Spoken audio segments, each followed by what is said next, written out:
Hello, we are back with another video. Before we get into the video, like, comment, and subscribe to the channel. D0JA Cat, come to the front of the congregation. A lot of fans are speculating that D0JA Cat is trying to sabotage Cardi B. It has been reported that D0JA Cat's 5th studio album, Vi, will be released this fall, according to the magazine.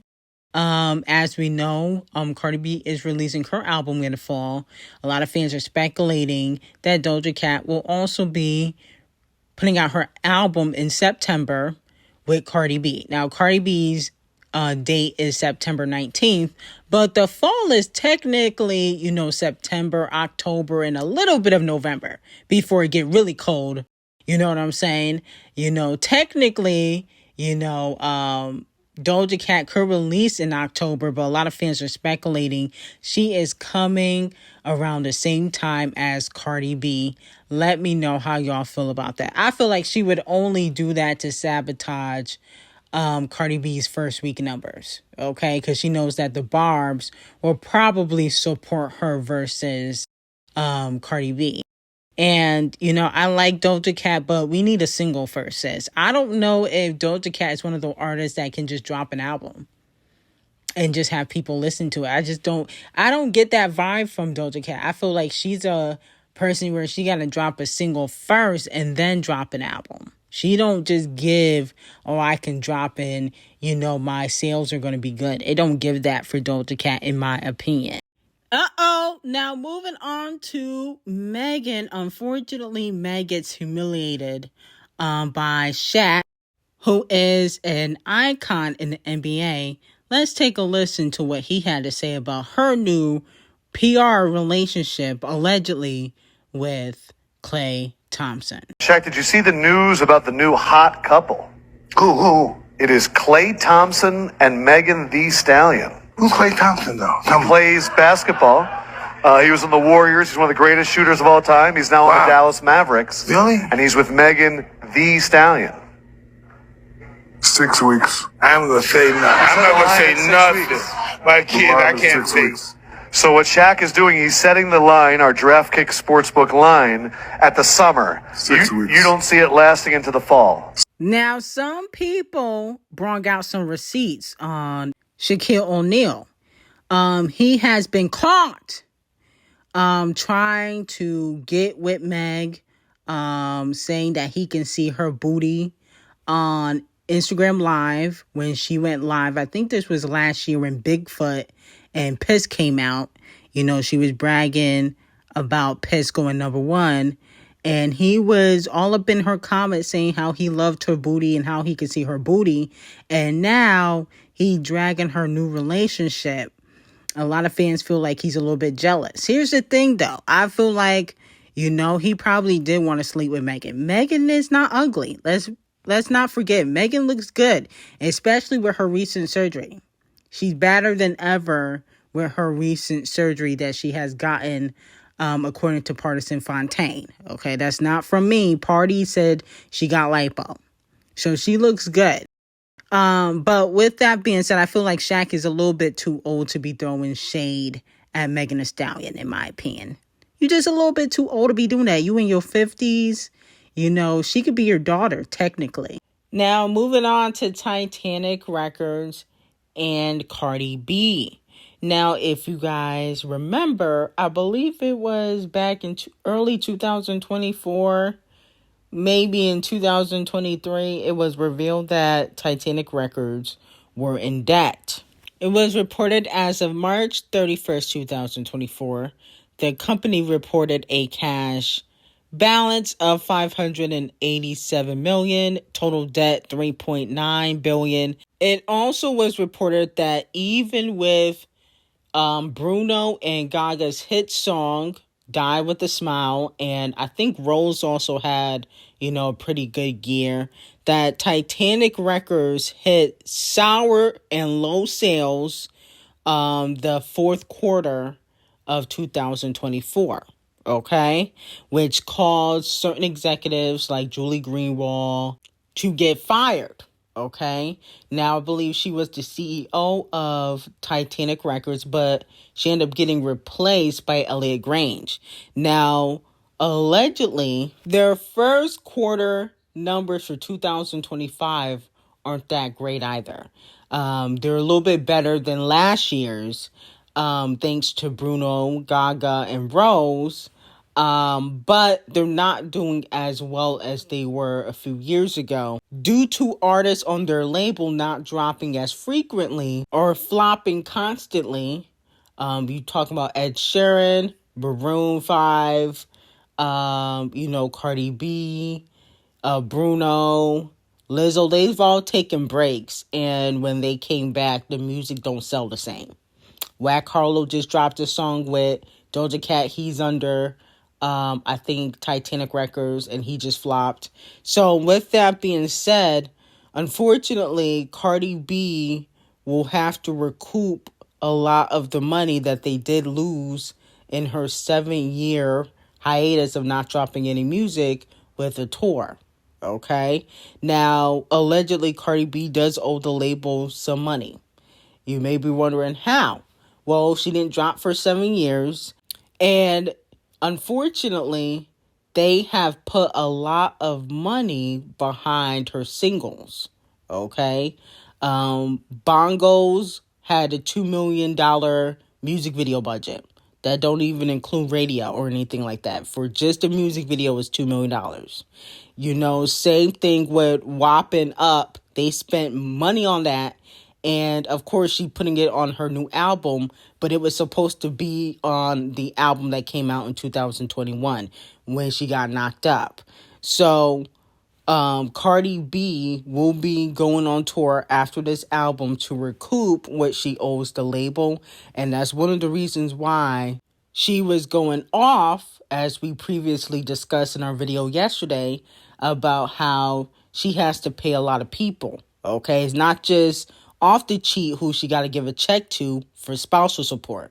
She got to pay the label. She got to pay, the people that work for her writers. She got a lot of things on her plate, and that's why she was going off. Guess what? I still got to pay people bills, my kids' bills. No matter if I have a great month, no matter if I have a bad month, no matter if I have to no matter if I spend millions of dollars in fucking investments and shit like that, and you're just waiting to see your money come back, and you never know when you're gonna get that money, but you invested. Guess what? Them bills gotta be paid, and they just want you. They want you to suffer.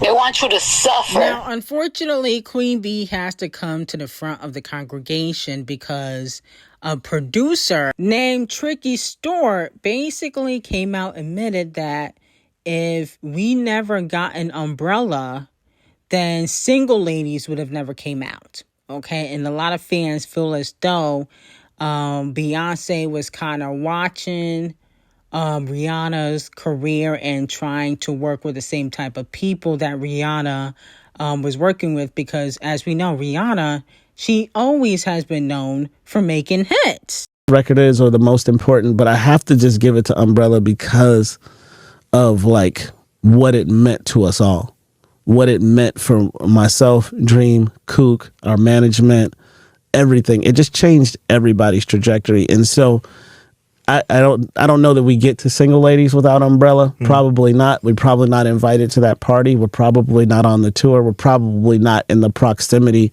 to have that moment. And so a lot of fans are kind of talking about this clip because they feel as though Beyonce was kind of watching Rihanna, and anytime Rihanna would work with a producer or a songwriter, aka Sia, no shade, Sia worked with Rihanna first for Diamonds, and then Beyonce snatched her up, locked her in the basement, and made her write Pretty Hurts because of the success of Diamonds. Okay, so a lot of fans are saying, well, Beyonce was strategically working with the same people that Rihanna was working with, and she's done that to several other artists.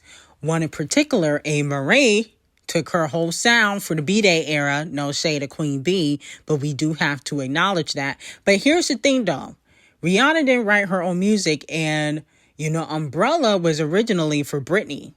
So, even though Umbrella was a big record, it wasn't even originally for Rihanna.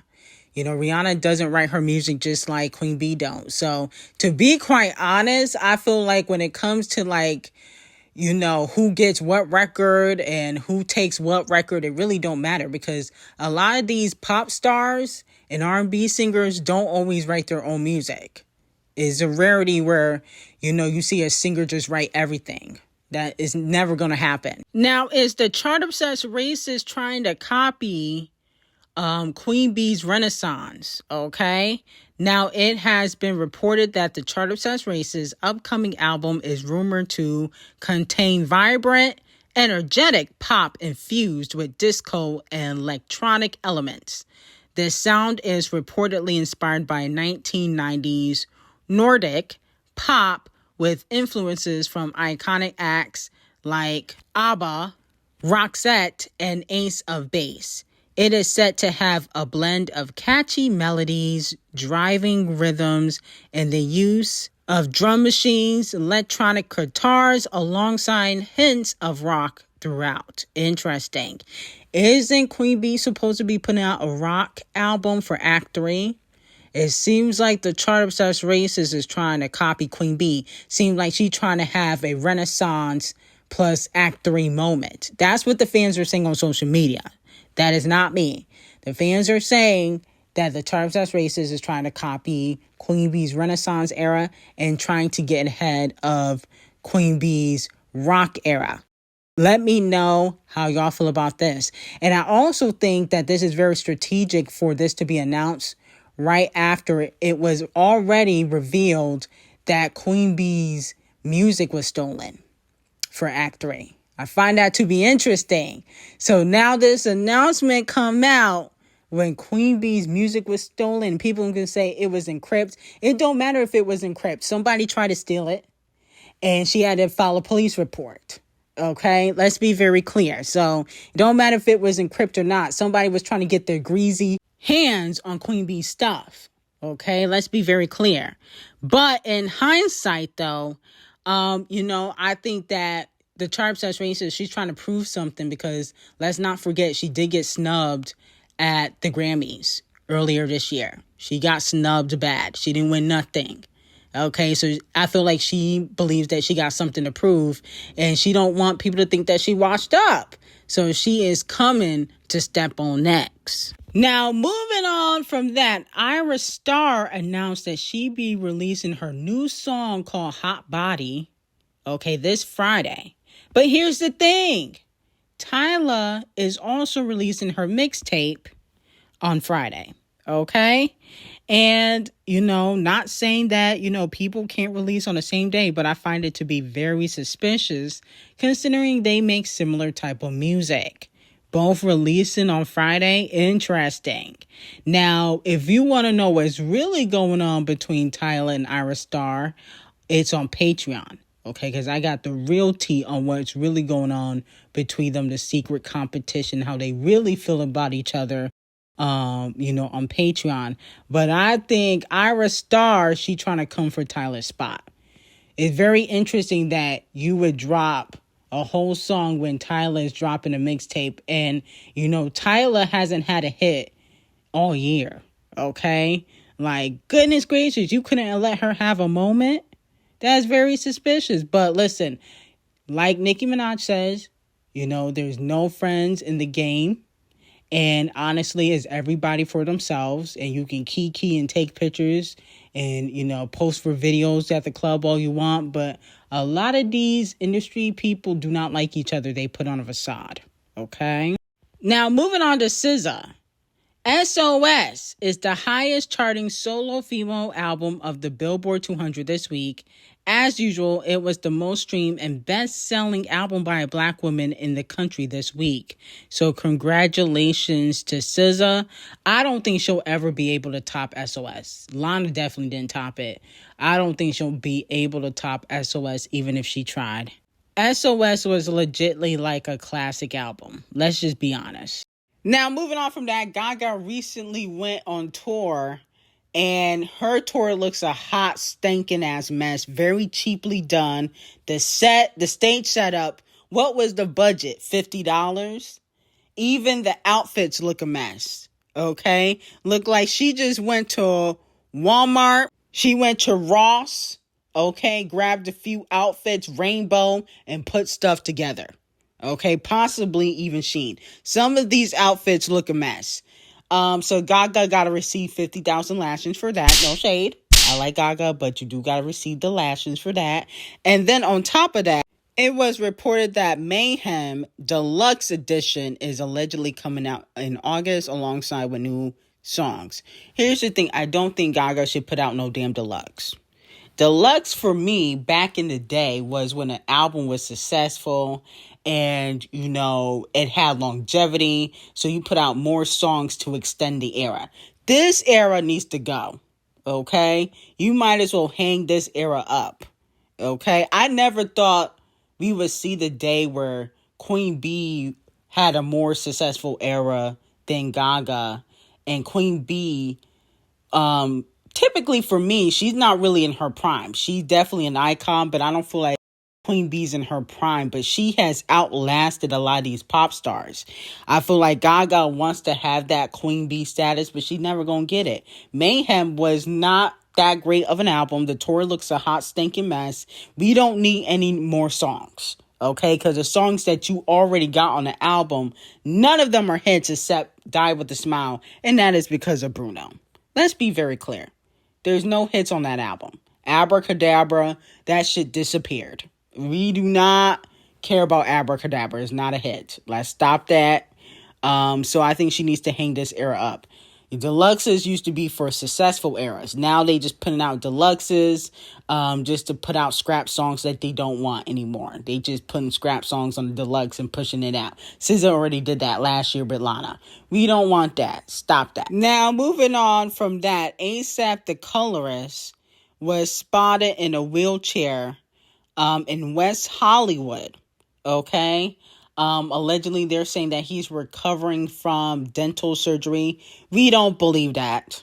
Okay? Now, it could be possible, but I don't believe that he's recovering from dental surgery, and that's why he's in a wheelchair. I definitely think there's something else to it, but they just don't want to tell the general public, which that's his prerogative. He don't have to tell us. But I just don't believe the whole dental surgery thing. I don't believe that. No shade. I just don't believe that story. And last thing on the docket, but definitely not the least, Malcolm Jamal Warner from The Cosby Show unfortunately died at a young age of 54. With that being said, he died because he accidentally drowned. Okay, that's what they're reporting. Now, I see a lot of dummies saying, oh, well, you know, that's why you gotta know how to swim. What if he was in the ocean? Okay, it's not a swimming pool. It's a different type of beast when you're in the ocean. Stop with the dumb theories. What if somebody made him drown? You don't know. I don't understand why people say, oh, this is why you gotta know how to swim. Like, even if you know how to swim, that don't mean you can't drown. I don't get that. Okay, it depends on where you are, the exact location, okay? So with that being said, you know, condolences to his family. I wouldn't consider him a legend, but it definitely is a sad story, especially 54 ain't old to me. You know what I'm saying? For you're older, but you not like 70, 80. But anyway, I got some very hot tea on Camel Face and Trumpy on Patreon. Link will be in the description. Have a great day.